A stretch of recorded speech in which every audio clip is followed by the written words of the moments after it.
Hello everyone, we are Team C from College Dr. D.Y. Patil, ACS College. We are currently studying in BCom Business Management in second year, formerly BBA. मी आलोक सानप.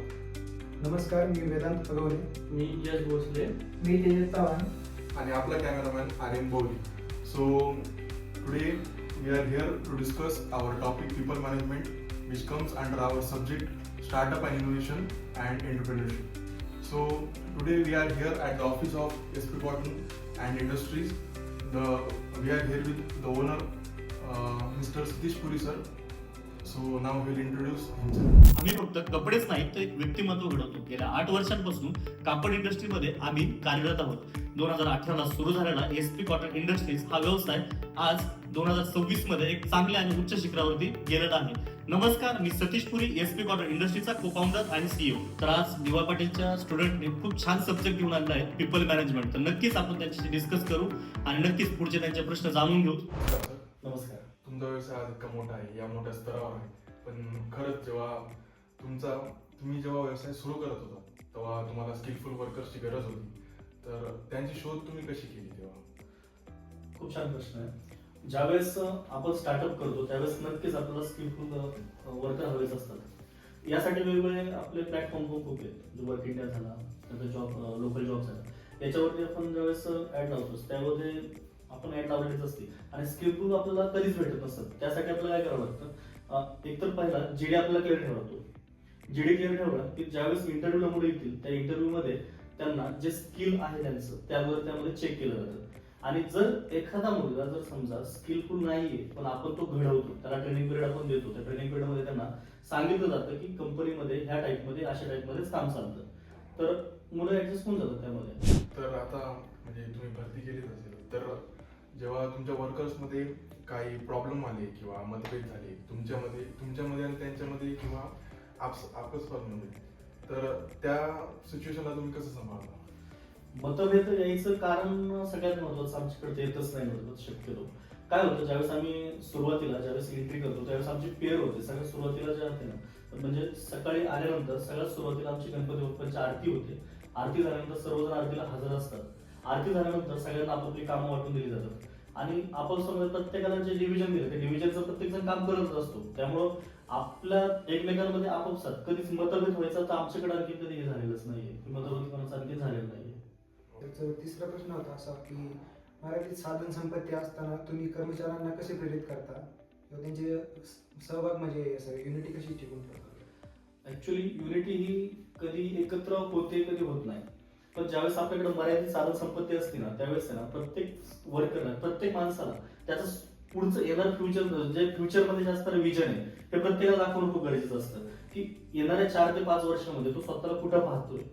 ज्यावेळेस त्या माणसाला त्याचा पूर्ण picture clear असतो ना पुढच्या 5 वर्षाचा, तोपर्यंत त्यावेळेस त्या माणसाला हे बाकीच्या गोष्टी करण्यात किंवा मतभेद करण्यात किंवा युनिटी करण्यात कधीच बदल म्हणजे कधीच त्यांच्या मनामध्ये येत नाही की आपण युनिटी करू आणि काहीतरी वेगळं करू.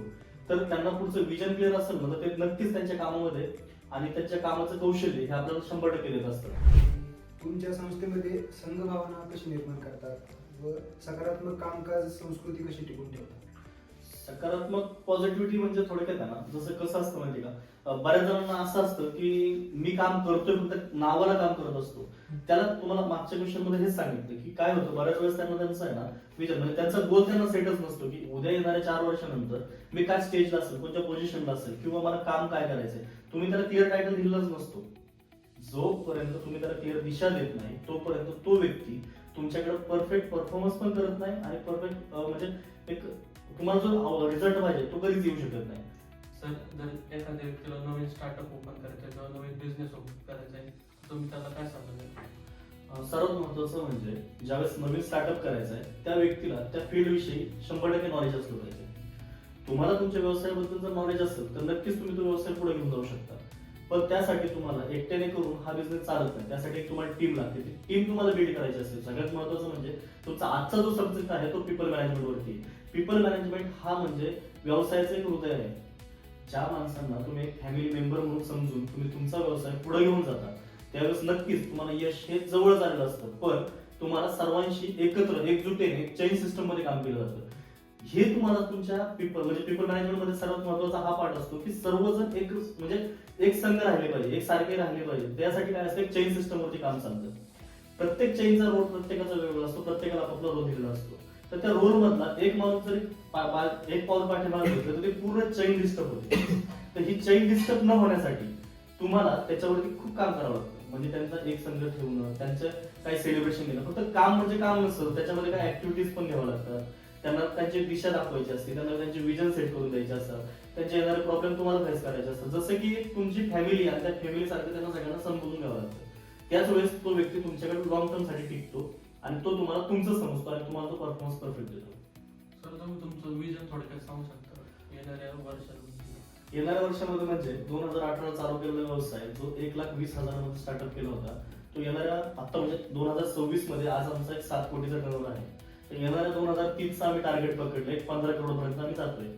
तर हे आमचं आता येणाऱ्या म्हणजे 2030 पर्यंतचा आमचा एक शॉर्ट टाइमचा एक गोल आहे. तर थँक्यू सर, खूप शिकायला भेटलं तुमच्यासोबत डिस्कस करून. तर माझा एक वन लास्ट क्वेश्चन आहे, तर मी ते विचारतो. बरं. तर मला पण एक व्यवसाय चालू करायचा आहे हॉटेल लाईन मधला. तर त्यासाठी तुम्ही काय सांगाल, म्हणजे ते मी करायला पाहिजे का, स्केलेबल आहे का? नक्कीच प्रत्येक जण स्केलेबल असतोच. सगळ्यात महत्वाचं आपण व्यवसायामध्ये आलं पाहिजे, हा लवकरपणे आपल्याला सांगतच नाही. तर मी तरी प्रत्यक्ष तुम्हाला सांगेल की तुम्ही नक्कीच व्यवसायामध्ये या. पण व्यवसायामध्ये येता वेळेस सुरुवातीला तुम्ही त्या व्यवसायाबद्दलचा अभ्यास स्वतः आजपासूनच करायला चालू करा. मी तुम्हाला जसं म्हणतोय की तुम्ही तुमच्या स्वप्नातलं हॉटेल, जर हॉटेल पाहताय तुमच्या स्वप्नातलं हॉटेल तुम्ही पहा.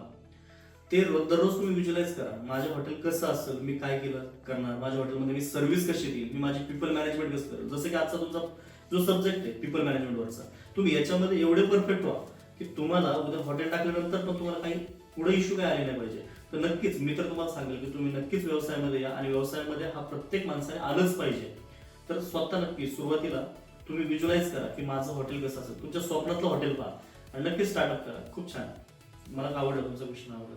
हो, थँक्यू सर, खूप म्हणजे छानशी माहिती भेटली आम्हाला. आम्ही नक्कीच ट्राय करू बिझनेसमध्ये. नाही, बिझनेसमध्ये हा प्रत्येकाने आलंच पाहिजे, काळाची गरज आहे आणि नक्कीच तुम्ही पण बिझनेसमध्ये या. तर धन्यवाद सर, आमच्या पूर्ण टीम कडून तुम्हाला धन्यवाद आणि खूप काही माहिती भेटली.